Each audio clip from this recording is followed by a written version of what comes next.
नमस्कार दोस्तों, success points में आपका स्वागत है। मैं वीरेंद्र कुमार यादव। आज इस वीडियो में आप लोगों को कक्षा 10 के समांतर श्रेणी अध्याय 5 से बताने जा रहा हूं, जो कि प्रश्नावली 5.1 से लिया गया है। दोस्तों, वीडियो पसंद आए तो लाइक, शेयर और कमेंट जरूर कीजिएगा। पहला सवाल कह रहा है, निम्नलिखित में से प्रत्येक समांतर श्रेणी के लिए प्रथम पद ए तथा सार्व अंतर डी लिखिए। ये 4 सवाल इसमें दिया गया है। इसमें से प्रथम पद और सार्व अंतर पूछा है। तो पहला जो है इसमें, ठीक है, पहले में जो पूछ रहा है 3 कामा ऋण 2 कामा ऋण 7 कामा ऋण 12 डॉट डॉट डॉट, इसमें से प्रथम पद निकालना है। तो प्रथम पद होगा, ठीक है, प्रथम पद को ए से निरूपित करते हैं। तो ए बराबर ये जहाँ से स्टार्ट होता है वही प्रथम पद हो जाएगा। अरे समझ में। और इसमें तथा सर्वांतर पूछ रहा है, सर्वांतर को डी से निरूपित करते हैं। तो डी बराबर हो जाएगा जो यह आने वाला पद है, ये पहला पद है, इसके बाद जो आने वाला पद है उस पद में से इस पहले वाले पद को माइनस कर देना है। यानी 2 में से किसको घटा देना है, तो 3 को घटा देना है। तो ऋण 2 और ऋण 3 मिल करके यह ऋण कितना हो जाएगा, 5। यानी इसका सर्वांतर कितना हो जा रहा है, ऋण 5 हो जा रहा है। अरे समझ में। दूसरा नंबर में आपसे पूछ रहा है 11 कामा 11 कामा 11 कामा 11 कामा डॉट डॉट डॉट, इसमें प्रथम पद को किससे निरूपित करते हैं, ए से। तो प्रथम पद ए बराबर कितना हो जा रहा है, 11 हो गया। और सर्वांतर निकालना है डी। तो सर्वांतर निकालने के लिए ये पहला पद है, दूसरा पद है, तो दूसरे पद में से पहले पद को क्या कर देंगे, माइनस कर देंगे। चाहे तीसरे पद में से दूसरे पद को माइनस कर देंगे, या चौथे पद में से तीसरे पद को माइनस कर देंगे, ठीक है। तो मान लीजिए यहाँ पे दूसरा पद क्या है, 11 है, और पहला पद भी 11 है। 11 में से 11 निकलेगा तो क्या बचेगा, 0 बचेगा। आ रहा है समझ में। तीसरा नंबर जो सवाल आपसे कह रहा है कि इसमें निकालना है 5 सही 1/2 कामा 9 सही 1/2 कामा 13 सही 1/2 कामा 17 सही 1/2 कामा डॉट डॉट डॉट, इसमें प्रथम पद। तो जो प्रथम पद होगा, ठीक है, प्रथम पद इसमें कितना हो जाएगा, 5 सही 1/2 तथा निकालना है सर्वांतर डी बराबर दूसरे पद में से पहले पद को माइनस कर देना है। तो 9 दूना 18, 18 1 हो जाएगा, या 19/2 में से माइनस कर देना है। 5 दूना 10, 10 1 11/2। जब हर बराबर होता है तो उसको डायरेक्ट जोड़ते घटाते हैं, तो घटा दीजिए यहाँ पे। तो यहाँ पे आपको जो दिख रहा है, यहाँ पे क्या है, 9 में से 1 निकलेगा तो कितना बचेगा, तो 9 में से 1 निकलेगा तो 8 बचेगा। और बट्टे में कितना हो जाएगा, यहाँ पे 2। आ रहा समझ में। 2 से इसको कैंसिल कर दीजिए, 4। इसका सर्वांतर कितना हो जाएगा, 4 हो जाएगा। चौथा सवाल इसमें कह रहा है, इसमें प्रथम पद निकालना है 0.6 कामा 1.7 कामा 2.8 कामा 3.9 कामा डॉट डॉट डॉट, इसमें पहला पद ए बराबर हो जाएगा 0.6 तथा इसमें सर्वांतर डी निकालना है। तो दूसरे पद से पहले पद को माइनस कर देंगे। 1.7 में से 0.6 माइनस कर देंगे, ठीक है। 6 में से 6 निकलेगा तो 1 बचेगा, दशमलव के सामने दशमलव, 1 में से 0 निकलेगा तो 1, यानी 1.1 इसका आंसर होगा, जो कि यह सर्वांतर है। दूसरा सवाल इसमें कह रहा है, निम्नलिखित में कौन कौन समांतर श्रेणी में है। यदि कोई समांतर श्रेणी में है तो सार्वंतर और इसके 3 पद लिखिए।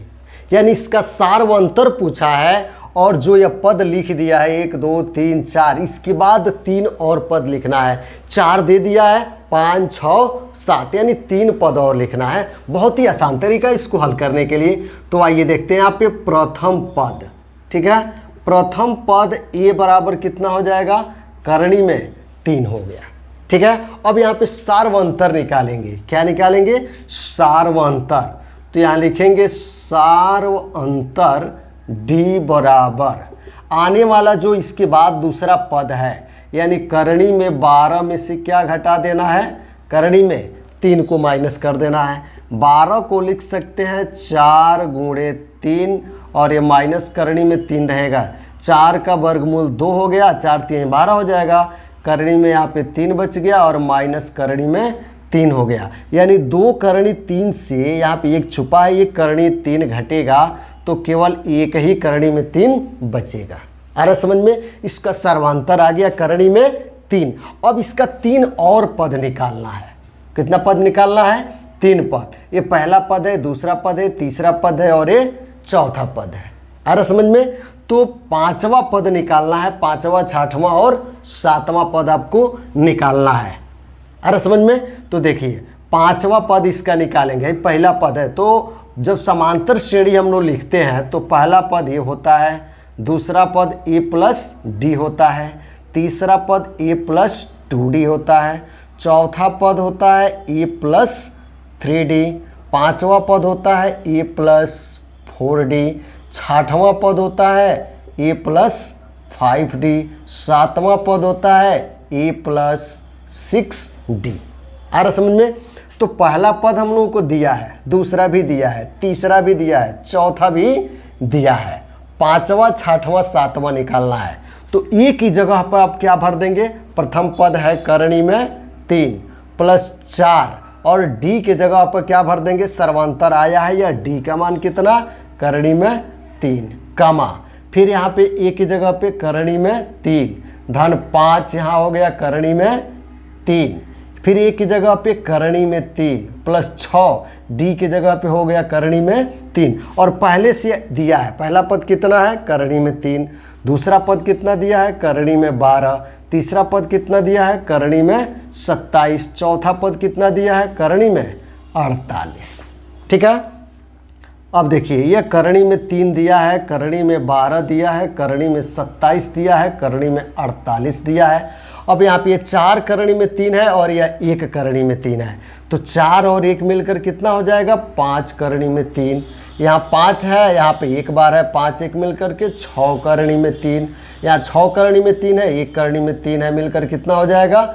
7 करणी में 3। यही इसका आंसर होगा। यानी 3 पद, या पद 1 हो गया, 1 पद ये हो गया, 1 पद ये हो गया, 3 पद हो जा रहा है। इसको इस तरह अगर लिखना चाहते हैं तो ये करणी में 3 जैसे दिया है, करणी में 12, करणी में 27, करणी में 48, इसी प्रकार इसको आप लिख सकते हैं। ये 5 करणी से बाहर है, अंदर जाएगा तो वर्ग बन कर जाएगा, 5 5 25, तो कितना हो जाएगा?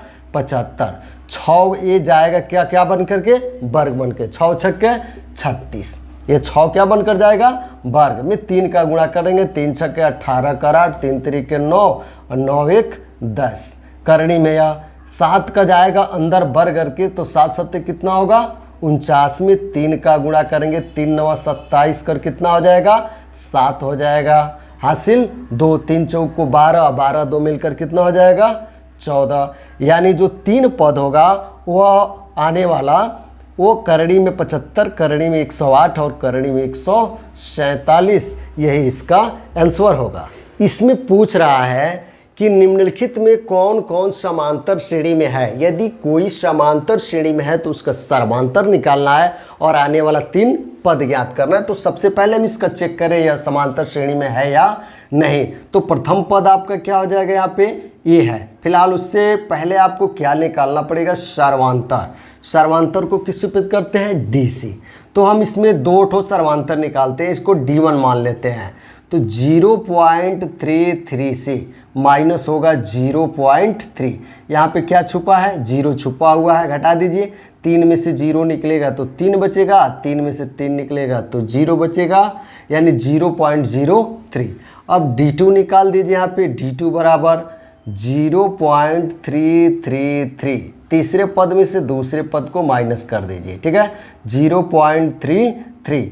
यहाँ पे दशमलव के बाद 3 अंक है, दशमलव के बाद 2 अंक है, एक 0 ले लीजिए। अब यहाँ घटाइए, 3 में से 0 निकलेगा तो 3, 3 में से 3 निकलेगा तो 0, 3 में से 3 निकलेगा 0, दशमलव के सामने दशमलव, यहाँ पे हो गया 0। यहाँ पे D1 जो निकाले हैं 0.03 आया है और D2 निकाले हैं तो 0.003, यह अलग अलग आ गया, जबकि सर्वांतर एक समान आना चाहिए। यानी D1 does not equal to D2, यह समांतर श्रेणी में नहीं है, यही इसका आंसर होगा। दूसरा का तीसरा कह रहा है इसमें कि 2, 4, 8, 16। सबसे पहले हम लोग इसको चेक करें कि समांतर श्रेणी में है या नहीं। तो इसके लिए सर्वांतर आपको निकालना होगा।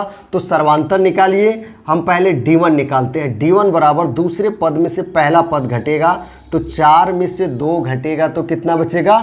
2 बचेगा। अब D2 निकालते हैं यहाँ से सर्वांतर, तो तीसरा पद में से दूसरा पद घटेगा, 8 में से 4 को घटा देंगे तो कितना बचेगा? 4 बचेगा। अब यहीं पर हम देखते हैं कि ये दोनों जो सर्वांतर है, सर्वांतर D1 और D2 निकाला गया तो दोनों क्या आ गया? अलग अलग आ गया। यानी D1 does not equal to D2, जबकि ये दोनों बराबर आना चाहिए। सर्वांतर एक समान जब आता है तो समांतर श्रेणी में होता है, और अलग अलग आता है तो समांतर श्रेणी में नहीं होता है। इसलिए यह समांतर श्रेणी में नहीं है। यही इसका आंसर होगा। अगर ये समांतर श्रेणी में होता तो इसके 3 और पद ज्ञात करते, लेकिन समांतर श्रेणी में नहीं है, इसलिए इसको यहीं पर छोड़ देंगे। यही इसका आंसर हो जाएगा। तीसरे का चौथा देखते हैं। यहाँ पे सबसे पहले हम सर्वांतर निकालें। D1 बराबर ये जो आने वाला पद है दूसरा, 3.2 में से माइनस कर देना है पहला पद, -1.2 को। ठीक है, तो -3.2 माइनस माइनस ये प्लस हो जाएगा, 1.2 हो जाएगा। ये ज़्यादा है या कम है? तो ज़्यादा का चिन्ह माइनस से माइनस रह जाएगा। 2 में से 2 निकलेगा तो 0 बचेगा, और दशमलव के सामने दशमलव हो गया। 3 में से 1 निकलेगा तो 2, यानी इसका सर्वांतर कितना आएगा? -2 आएगा। अब D2 निकालते हैं। पुनः तीसरा पद में से दूसरा पद घटाते हैं। -5.2 में से घटा देना है -3.2 को। ठीक है, तो -5.2 माइनस माइनस से +3.2 हो जाएगा। 2 में से 2 निकलेगा 0, दशमलव के सामने दशमलव हो गया।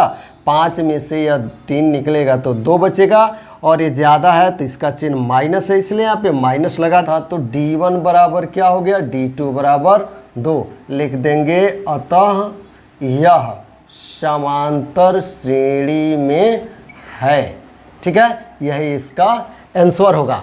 अब इसमें आने वाले और 3 पद निकालना है। तो जो आने वाला 3 पद होगा, यानी यहाँ पे पहला, दूसरा, तीसरा, चौथा पद दिया है, 5वां पद निकालना है। ठीक है, 5वां पद और 6वां पद और 7वां पद, 3 पद और निकालना है। तो कितने का अंतर चल रहा है इसमें? ये -2 का अंतर चल रहा है। तो -2 इसमें जोड़ते जाइए। तो ऋण 7 में ऋण 2 जोड़ेंगे तो ऋण 9 हो जाएगा, और दशमलव यहाँ पे 2, 9 2 11 हो जाएगा, दशमलव 2 यहाँ पे हो जाएगा, 11 2 13, दशमलव 2, यानी 3 पद जो इसका होगा आने वाला, 5वां, 6वां, 7वां होगा, -9.2, -11.2, -13.2। यही इसका आंसर होगा। 5वां नंबर सवाल कर रहा है 1 स्क्वायर, 3 का स्क्वायर, 5 का स्क्वायर, 7 का स्क्वायर, ... सबसे पहले हम इसको चेक करें समांतर श्रेणी में है कि नहीं है। इसके लिए आपको लिखना होगा, एक का वर्ग करेंगे, एक एकम एक हो जाएगा, 3 का वर्ग, 3 3 9, 5 5 25, 7 7 49, ... सर्वांतर निकालते हैं D1। तो D1 बराबर हो जाएगा, 9 में से 1 निकलेगा तो 8 बचेगा, और D2 निकालेंगे तो 25 में से 9 घटाएंगे तो यहाँ हो गया कितना? 15, 15 में से 9 निकलेगा तो 6, ये 16 बच गया। यहाँ पे ये 8 आया और ये 16 आया, यानी D1 इक्वल टू D2। ये दोनों आपस में बराबर नहीं आया। D1 does not equal to D2 लिख देंगे। अतः यह समांतर श्रेणी में नहीं है। यही इसका आंसर होगा। दोस्तों, वीडियो पसंद आया हो तो लाइक शेयर और कमेंट जरूर कीजिएगा। Thanks for watching my video.